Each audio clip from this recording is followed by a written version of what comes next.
제출 행위 제재, 보도자료에 대한 음전 뒤 기업 집단 관리 과정의 브리핑이 있겠습니다.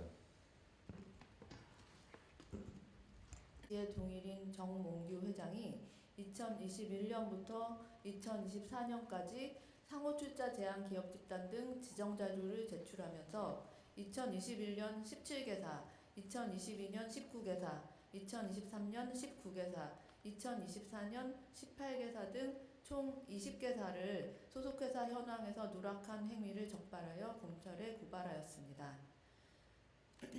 예전 명칭은 현대산업개발이었던 기업 집단 HDC는 고 정세영 선대 회장이 1999년 기업 집단 현대로부터 친족 분리한 이후 2000년부터 꾸준히 대기업 집단으로 지정되어 왔습니다.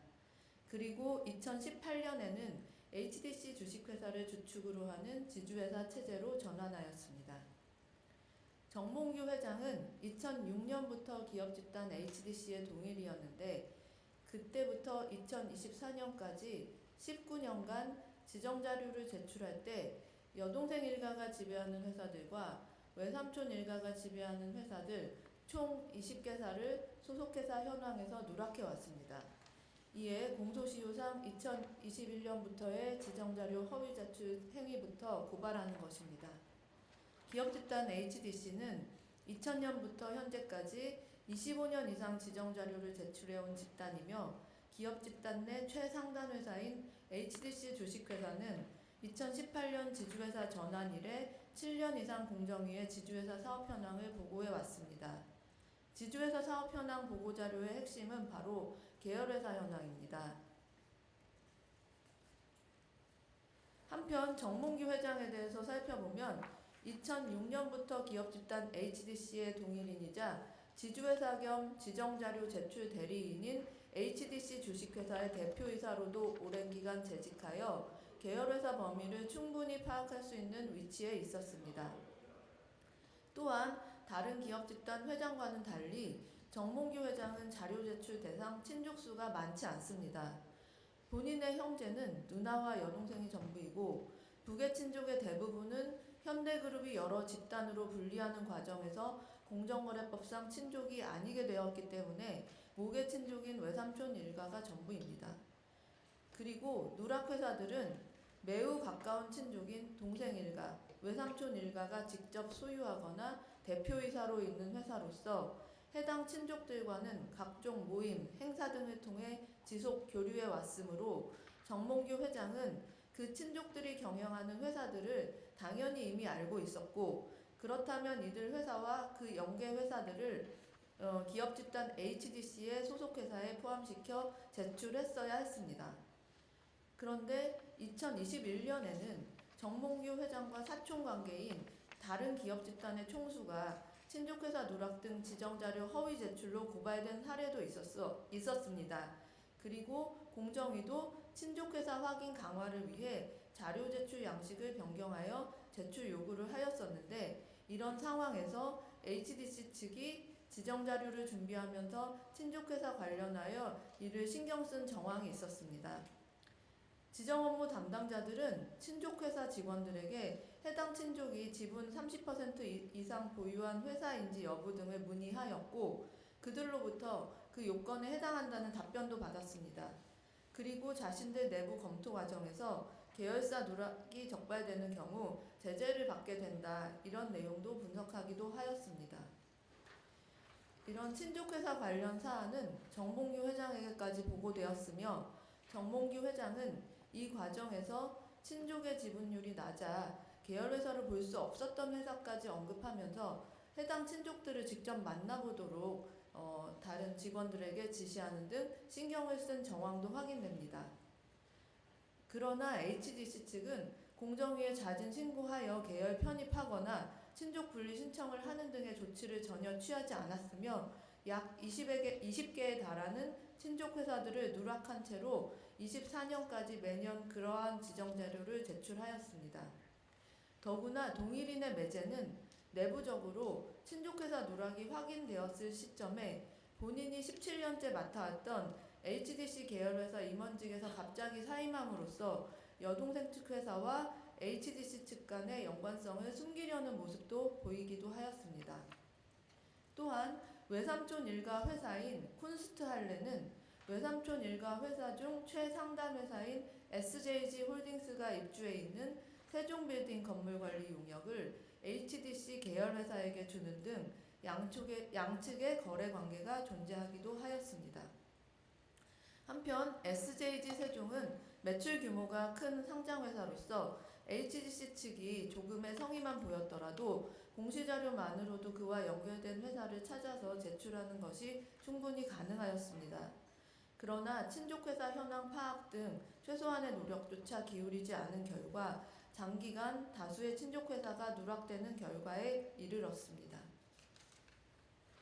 정몽규 회장이 2021년부터 2024년까지 지정자료에서 누락된 회사들의 총 자산 규모는 연간 1조 원을 상회하며 누락된 회사들은 최장 19년간 HDC 소속에서 누락되어 사익편취 규제 또는 공시의무 등의 대기업 집단 시책의 적용을 일절 받지 않게 되는 상황이 초래되었습니다. 이번 사건은 존재 사실을 모를 수 없는 가까운 친족의 회사를 다수 누락한 것도 모자라 누락 회사를 자진 신고할 기회가 충분히 있었음에도 이를 은폐하는 등 법상 지정자료 제출 의무를 경시한 행위를 고발 조치함으로써 대기업 집단 시책의 근간이 되는 지정제도의 중요성과 지정자료 제출 책임의 엄중함을 다시 한번 확인하였다는 점에서 의의가 있습니다.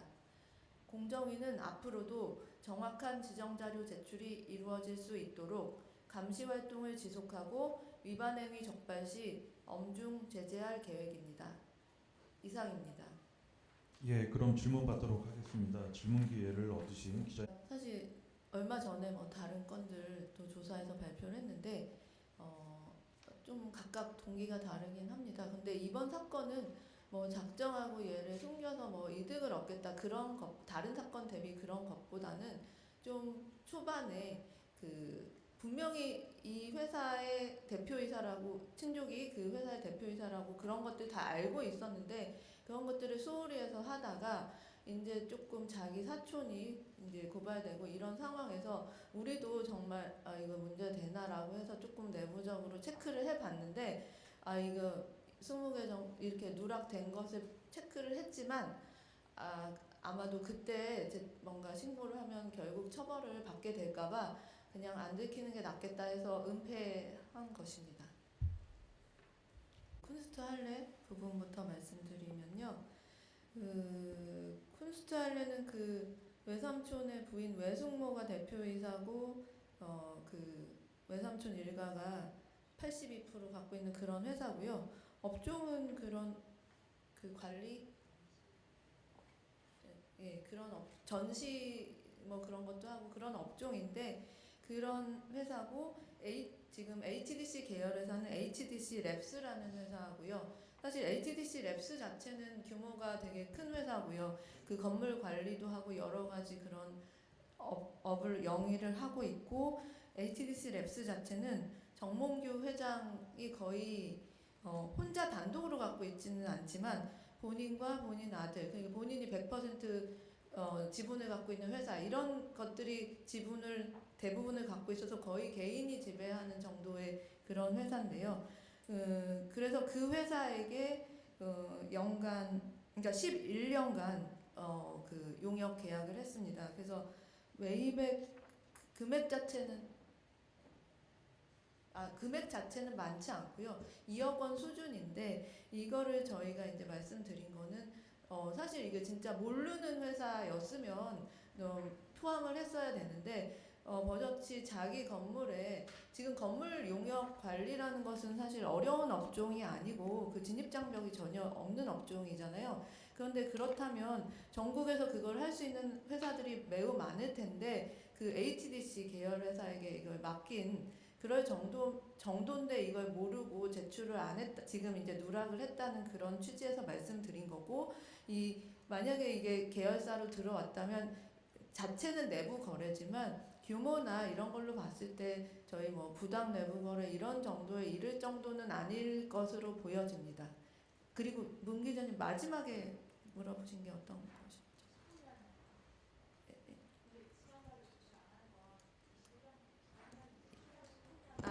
예, 그 부분 제가 아까 설명드렸는데 다시 말씀을 드리면 저희 이게 실제 사실관계랑 법 적용이 약간 그게 좀 일반인이 볼 때 다른 점이 있어서 그런데요. 이 사실관계 자체는 다른 위반 행위도 그렇지만 장기간 계열회사 누락의 행위는 장기간 몇 개사를 몇 년간 누락했다 자체는 사실관계입니다. 그런데 저희가 그거를 처벌을 하려면 어떤 의무 규정을 적용할까를 보려면 저희 공정거래법 31조 사항이 적용이 되는데 그때 그 규정은 공정위가 지정을 위해서 필요한 자료를 요청할 수 있다라고 돼 있고 그거에 대한 제재 규정은 저희 125조에 있는데 그런 지정 자료를 요청받았을 때 정당한 이유 없이 허위의 자료를 제출할 경우 저희가 형벌을 내릴 수 있다 이렇게 돼 있는데요. 그렇게 돼 있기 때문에 이 위반 행위 자체는 제재가 고발밖에 없습니다. 저희 다른 행정 제재가 있는 건 아니라 그렇기 때문에 형사소송법상의 그 공소시효가 적용이 돼서 지금부터 5년까지 행위를 적용하게 돼서 지금 21년도 지정자료 제출 행위, 22년도, 23년도, 24년도 지정자료 제출 행위에 대해서 고발을 한 것입니다. 기존에 저희 두 건 앞에 처리한 것들 관계에서도 또 말씀드리고 싶은데요. 다 사실 저희가 그걸 알게 된 경위들은 조금씩 사건마다 차이가 있고요. 일반적으로 지금 이렇게 오래됐는데 왜 그동안 몰랐냐 이렇게 궁금해하실 수가 있는데 죄송합니다.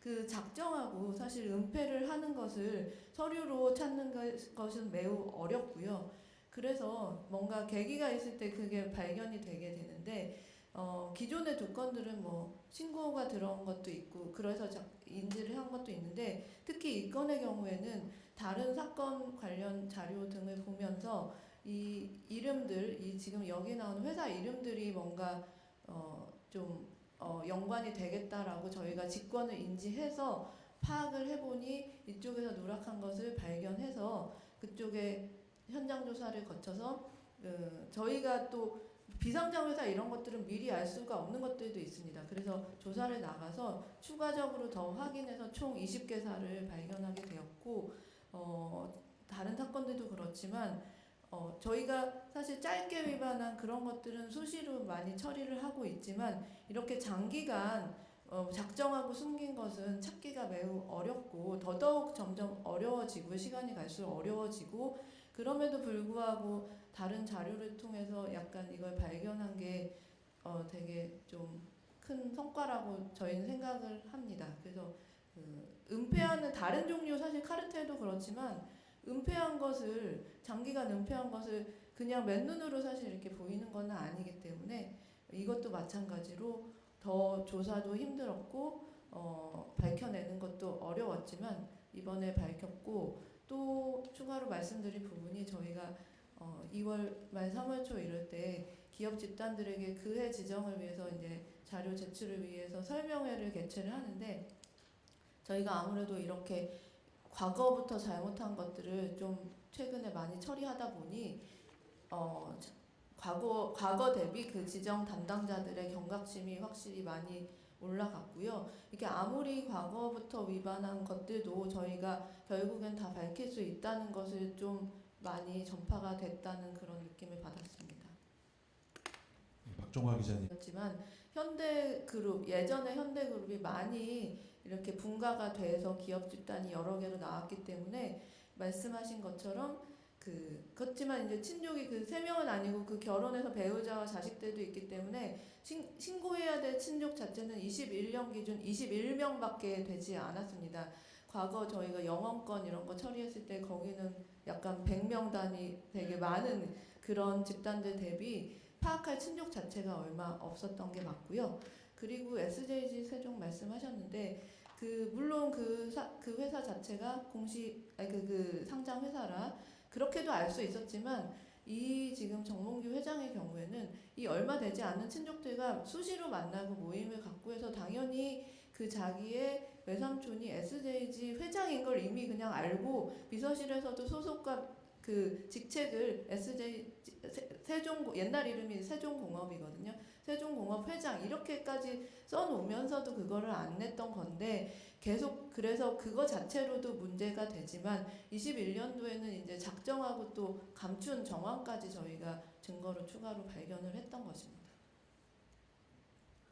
동일인의 지정자료 허위 제출 사건의 경우에는 제재가 고발밖에 없는데 고발을 하면 사실 이거는 검찰에서 많이 조사할 부분이 거의 없습니다. 왜냐하면 내용 자체가 계열회사를 몇 년간 누락했는데 뭐 그 이유가 있으면 그 정도 그건데 계열회사 판단은 저희 공정위가 그거는 하는 부분이고요. 그리고 누락 자체도 뭐 19년간 했다 이거를 그쪽에서 부인하는 거 아니기 때문에 사실관계가 그대로 거기서 인정이 되고 다만 이제 개인에게 형벌을 내려야 되기 때문에 뭐 정말 이럴 만한 사유가 있었는지 정도 저희도 물론 그거 조사해서 보내지만 그 정도 체크를 하게 되는데 그래서 그간의 과거 사건들 살펴보면 뭐 징역이나 이런 거는 아니고 벌금 약식 기소를 하게 됩니다. 그래서 금방 처리할 수 있는 수준의 사건입니다. 검찰 단계에서는 저희는 계열 여부를 뭐 고구마 줄기처럼 연결된 걸 다 파악해서 하느라 걸릴 수 있는데 검찰에서는 그거를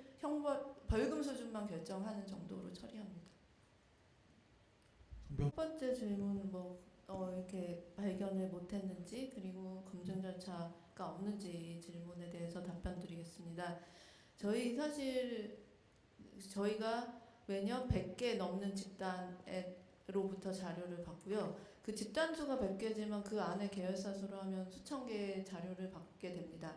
그리고 이거는 사실 서류를 봤을 때 예를 들어서 친족이 지금 작은데 왜 못 발견했냐 약간 반대로 물어보신 것 같은데 그 친족이 반드시 꼭 회사를 갖고 있다는 거를 저희가 그 자료를 받자마자 그거를 혹시 있는 거 아니야 이렇게 물어보면서 그 진행을 할 수는 없습니다. 그래서 지금 과거부터 그렇지만 이 종류 이렇게 서류를 받는 행위는 일단 믿고 받은 다음에 이게 문제가 있으면 크게 책임을 물겠다 이런 구조로 진행할 수 있지 저희 지정자료 수천 개의 계열사를 받았는데 하나하나 얘가 친족이 이 정도면 있을 것 같은데 하면서 혹시 없냐 이걸 물어보면서 진행한다는 것은 불가능하고요. 그렇지만 이렇게 제재를 발견됐을 때 함으로써 경각심을 주고 이럴 때 또 추가로 자진신고도 많이 들어오고 이런 구조로 진행을 하고 있습니다. 그리고 이런 경우도 지금 저희가 집단 관련 여러 가지 업무를 하다 보면 다른 쪽에서 크로스 체크가 되면서 이번에도 발견된 것이라 그런 위험성은 항상 안고 가야 되는 것이기 때문에 그 집단들도 그런 거를 알고 있는데 대부분은 그 전에 처리한 DB나 영원권처럼 작정하고 그거 걸리는 게 중요한 게 아니고 내가 당장 숨겨야 될 게 있다 하면은 숨길 수밖에 없고 그걸 작정하고 은폐하는 걸 저희가 실시간으로 발견할 수는 없고 이게 조금 시차는 있더라도 그렇지만 분명히 발견해서 처벌을 한다고 보시면 될 것 같고요. 그리고 더더욱 장기간 이렇게 숨겨오는 것을 찾는 것은 짧은 기간 숨긴 것보다 더 어렵다는 점은 다른 종류 사실 카르텔 사건도 마찬가지고 예를 들어 장기간 카르텔 한 거를 왜 지금 찾았냐 이렇게 말씀하시지 않는 거랑 똑같다고 보시고 오히려 이거는 서류로 하는 작업이기 때문에 믿고 맡기고 일단은 처벌하는 구조 이렇게 돌아가야 업무가 진행된다는 것을 말씀드리겠습니다. 그리고 두 번째 왜 그러면 기존에도 잘못했는데 왜 21년도에 그렇게 좀 숨긴 게 좀 이해가 안 간다. 그리고 그게 숨겼다면 그건 제일 윗선이 결정해야 될 것이 아니냐 이런 질문이신 것 같은데요. 그런 취지로 저희도 조사가 됐습니다. 그러니까 지금 사실은 그 다른 집단 사건도 마찬가지지만 그 회사가 존재 자체 모르는데 이거를 어떻게 파악하냐 이런 회사들이 있는 경우들도 있습니다. 그러나 가까운 친척, 내 회사, 뭐 자식 회사 이런 거는 사실은 총수가 모를 수가 없는 회사들이고 그걸 여기서도 이미 교류하면서 뭐 세종공업 회장이다 이런 걸 알고 있어서 그것만으로도 충분히 저희가 문제 삼을 수 있는 구조였는데 21년에 KCC 정몽진 회장이 고발이 되는데 그 사람은 정말 먼 다른 그룹 총수도 아니고 정말 자기의 사촌인데다가 그 내용이 친족회사 누락이었습니다. 그래서 저희가 지정자료 제출 서류를 보냈는데 거기 담당자들이 그동안 뭐 뭐 일부러 숨겼는지 뭐 모르겠지만 이거 정말 고발까지 됐으니 우리 회장님도 조금 조심해야 되겠다 생각을 해서 그 실무진에서는 좀 이거 찾는 노력을 했는데 당연히 친족들한테도 갑자기 찾아가서 너가 갖고 있는 회사 좀 알려달라 이러면 좀 무례하다고 생각이 될 수가 있으니까 회장한테 허락을 받아야 되잖아요. 그래서 회장님한테 보고를 해서 이런 게 조금 더 확인할 부분이 있는데 어떻게 할까요? 그랬더니 되게 그냥 뭐 알아서 이런 게 아니고 저희가 이제 발견한 자료 중에는 정말 계열회사로 들어가지 않을 그냥 약간의 지분이 갖고 있는 회사까지 언급을 하면서 야 여기까지 이거 물어봐, 뭐 확인해봐 이런 자료가 있었습니다. 그런 보고를 했다 이런 내용들이 있었고 그래서 그 지분을 갖고 있는 친족한테도 이거 계열사로 들어가지 않을 거지만 우리 회장님이 신경 쓰시니 물어본다 이런 식으로 대화를 한 것들도 있고요. 그렇게 해서 회장이 분명히 알았고 다 체크를 했습니다. 그 단계에서. 그런데 그러면 저희한테 제출을 하거나 아니면 상위 이때까지 저희가 뭐 법적 계열사 개념을 몰랐다는 둥 이렇게 하면서 자진 신고를 하거나 이랬으면 저희가 정말 참작을 할 수도 있었는데 그냥 은폐를 그 순간부터 아예 조그만 뭔가 흔적도 안 남도록 다 지워버렸던 그런 정황들이 있어서 그거는 사실 개인 직원이 할 수 있는 거는 아니고 회장이 허락해야만 할 수 있는 걸로 봐서 저희가 그 다른 사건보다도 이 사건의 그 동일인의 책임성 중에서 인식 가능성을 현저까지 봤던 게 이렇게 증거로 조금 드러난 부분이 있었습니다. 그래서 그 부분 말씀드리고 그래서 그러면 이제 그때 만약에 신고를 했어도 본인들은 사실 처벌 수위가 나올 때까지는 어떻게 될지 모르니까 지금 신고해도 고발되는 거 아니냐라고 걱정을 했을 것 같고요. 그러느니 그냥 안 들키면 좋으니 그냥 숨기자 했던 거 아닌가 이렇게 저희는 생각을 했습니다. 그리고 마지막 1조라는 게 되게 큰 금액인데 자산이 그 정도가 됐으면 순위가 변동했을 거 아닌가 말씀하셨는데 순위가 뭐 조금 변동했을 수 있을 것 같은데요. 근데 법적으로 중요한 거는 상호 출자 제한 기업 집단이어야 되는데 공시 집단으로 내려가거나 공시 집단이어야 되는데 지정이 안 되거나 이러면 문제가 발생을 하는데 지금 그 자산 규모상 중상위권 상출 집단이었기 때문에 더 내려갔거나 뭐 그게 상태가 바뀔 거는 없었고 다만 빠진 누락된 20개사가 대기업 집단 규제를 받지 못했다는 점, 그 점을 저희가 좀 문제는 있다고 봤습니다. 저희 규제를 정확히 말씀드리면 모든 집단이 지금 상호 출자 제한 기업 집단이면 당연히 공시 대상 기업 집단인 거고요. 그런데 이제 그렇게 상호 출자 제한 기업 집단이면서 공시 대상 기업 집단이면 상호 출자 관련 그런 규제들을 추가로 받는 거기 때문에 지금 이 집단은 당연히 공시 대상 기업 집단이라 뭐 그게 달라지고 그런 건 아니고 다만 그 상호 출자 제한 기업 집단이 더 자산 규모가 큰 집단이니까 규제를 더 받는데 얘가 혹시 1조가 좀 빠져서 공시 집단으로 하향이 혹시 되면 좀 뭐 규제가 많이 빠졌나 싶었는데 그거는 전혀 아니라는 점 말씀드리고요.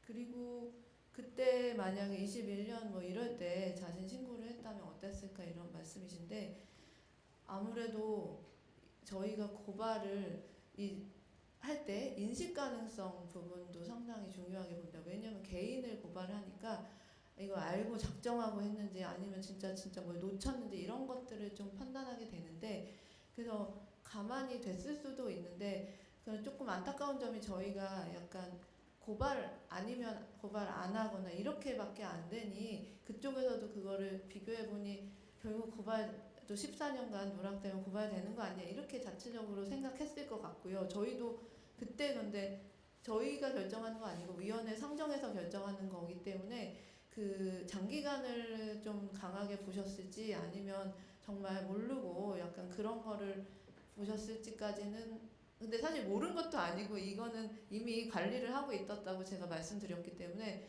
이런 회사가 있어서 이런 거는 전혀 아니라 본인들이 해도 아무리 해도 고발이다 약간 그렇게 생각했었던 게 아닌가 생각이 듭니다. 그래도 기본적으로 일반적으로는 저희가 참작을 당연히 자진신고 이런 것들을 하게 된다는 점은 말씀드리고요.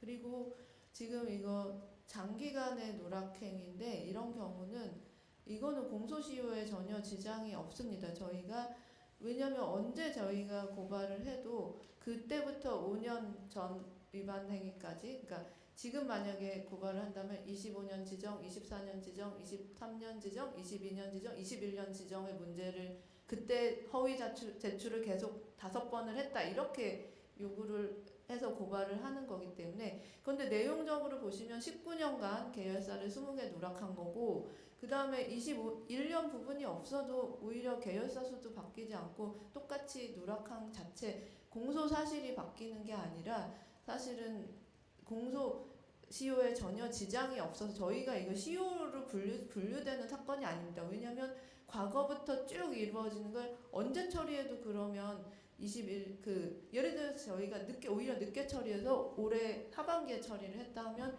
26년, 25년, 24년, 23년, 22 이렇게 만약에 고발을 하기 때문에 언제 고발을 해도 단기간의 위반 행위는 최초 제일 5년 전 지정자료 허위 제출 행위는 1년 미만으로 되는 거고, 그렇지만 나머지 부분들이 충분히 있기 때문에 기소에는 지장이 없고, 또 하나는 아까도 말씀드렸지만 이게 다른 종류의 위반 행위와 달리 검찰에서 조사할 게 사실 거의 없고 이 죄질을 보고 그 벌금 수준을 결정하는 그런 정도이기 때문에 그냥 처리를 하시면 되는 그런 종류의 사건입니다. 그래서 저희 내부적으로도 이거를 공소시효 사건으로 분류하는 것도 아니고 문제가 된 적도 없습니다.